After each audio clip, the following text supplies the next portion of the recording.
Le public vraiment comme moi. Devrais-je retourner et prendre un autre arc? Ah, non. Ils ont cessé d'applaudir. Non. Mais ils ont vraiment aimé ma performance. Je pense que je devrais. Non, je ne voudrais pas. Eh bien, pourquoi pas? J'ai obtenu une ovation debout. Eh bien, effectivement, des 800 personnes dans le public, seulement 7 étaient debout. Eh bien, c'est encore une ovation debout. Seuls 7 ont applaudi. Mais il applaudissait fort. Ils ont été vos proches. Mais je pourrais dire que les autres ont aimé ma performance aussi.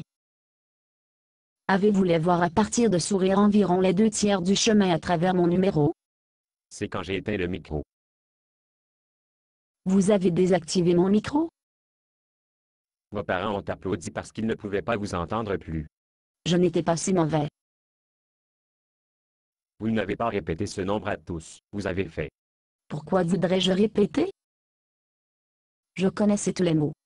Et je suis un grand chanteur. Je vous remercie. Pourquoi tu me remercies? Vous venez de me donner ma leçon d'école du dimanche. Dimanche leçon école? Quelle leçon d'école du dimanche? Il s'agit du premier commandement. Qu'est-ce que mes performances ont à voir avec le premier commandement? Le premier commandement est, tu n'auras pas d'autre Dieu devant moi.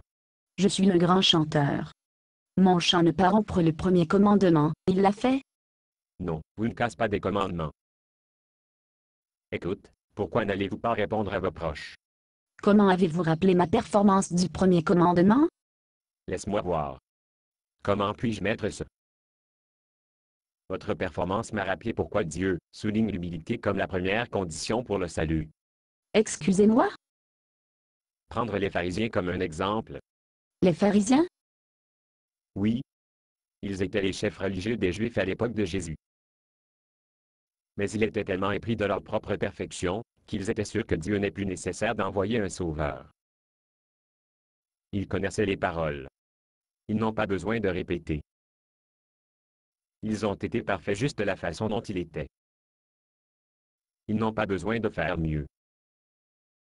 Donc, le dimanche des rameaux, quand tout le peuple a donné une ovation debout pour Jésus, les pharisiens pensaient qu'ils applaudissaient la mauvaise loi. Vous savez, ces pharisiens peut avoir un point là bas. Je veux dire, si une personne vit vraiment une vie parfaite, et ne sait vraiment sa Bible, peut-être, a-t-il vraiment n'est pas besoin d'un sauveur. Je veux dire, certains d'entre nous seulement ont un talent pour bien faire les choses tout le temps. Mais qu'est-ce que cela a à voir avec d'autres dieux? Où aller? Basé sur une pièce de Bob Tsuna.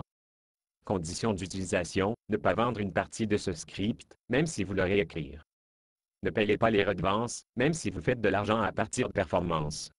Vous pouvez reproduire et distribuer ce script librement, mais toutes les copies doivent contenir cette déclaration de copyright.